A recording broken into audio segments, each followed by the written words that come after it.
रहे हैं खबरों में। कांग्रेस प्रवक्ता सुप्रिया श्रीनेत ने कन्हैया कुमार को दिल्ली से कांग्रेस उम्मीदवार बनाए जाने के फैसले का बचाव किया।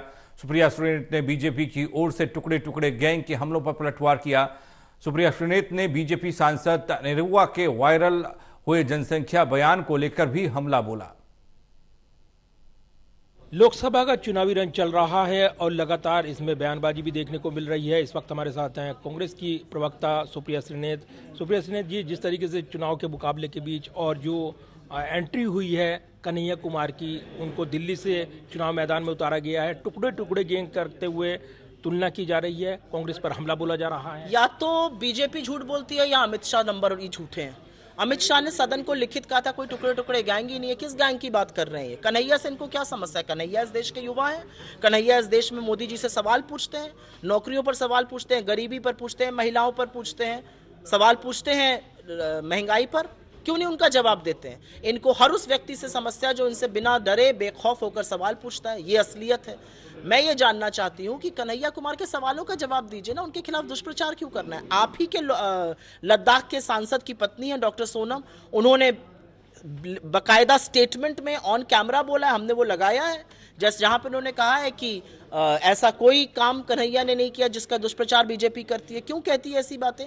बीजेपी हर उस व्यक्ति से डरती है जिसको इनका खौफ नहीं है। ये असलियत है। लेकिन क्या आपको नहीं लगता है कि ऐसे वक्त जब चुनावी टाइमिंग चल रही है, इसके जरिए मौका मिल गया है और टुकड़े टुकड़े गैंग एक बार फिर सुर्खियों में है, तो कहीं ना कहीं जवाब देना पड़ रहा है कांग्रेस को? सुर्खियों में बेरोजगारी है, सुर्खियों में महंगाई है, सुर्खियों में बढ़ती हुई गुर्बत और गरीबी है, सुर्खियों में महिला सुरक्षा है, सुर्खियों में देश का किसान है, सुर्खियों में देश का श्रमिक है।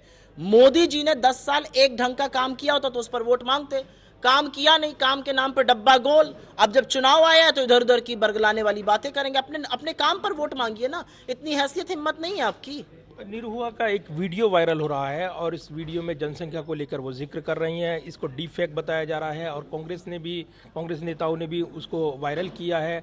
अब चुनाव आयोग में जाने की तैयारी है। तो डीप फेक है या नहीं, ये बात की बात है, लेकिन इस पर बड़ी बहस हो रही है। निरहुआ जी का है, उनके ऊपर ओनस है समझाने का डीप फेक है कि नहीं है। अगर डीप फेक नहीं है तो वो बताएं, और अगर डीप फेक है तो उसको प्रूफ करें, और अगर डीप फेक नहीं है तो एक महंत के बारे में ये कहना कि उनके बच्चे क्यों नहीं, ये गलत बात नहीं है। ये पंथ परंपरा का अपमान नहीं है।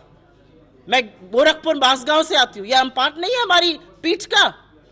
माफी मांगेंगे निरहुआ अगर ये पता चलता है डीप फेक नहीं है। एक महंत के लिए आप कहते हैं उनके, वो अविवाहित है, परंपरा अविवाहित होने की है, उनके खिलाफ गलत नहीं है। ये सिर्फ अमित शाह और योगी जी का जो द्वंद्व है वो निकल के सामने आ रहा है। नरेंद्र मोदी जी का जरूर ब्याह हुआ है, उस पर वो क्या कहते हैं मुझे नहीं पता, लेकिन जिस तरह की बातें निरहुआ जी जो खुद 3 बच्चों के पिता हैं वो ऐसी बातें कर रहे हैं। चलिए, एक बड़ी बहस है ये। और एक तरफ कन्हैया कुमार का जो टिकट मिला है दिल्ली से, टुकड़े टुकड़े गैंग को लेकर हमलावर है यहाँ पर बीजेपी, तो दूसरी तरफ निरहुआ के वीडियो के बाद भी एक नई राजनीतिक बहस देखने को मिल रही है। कैमरामैन विदर्भ के साथ प्रदीप कुमार, टोटल न्यूज़ दिल्ली।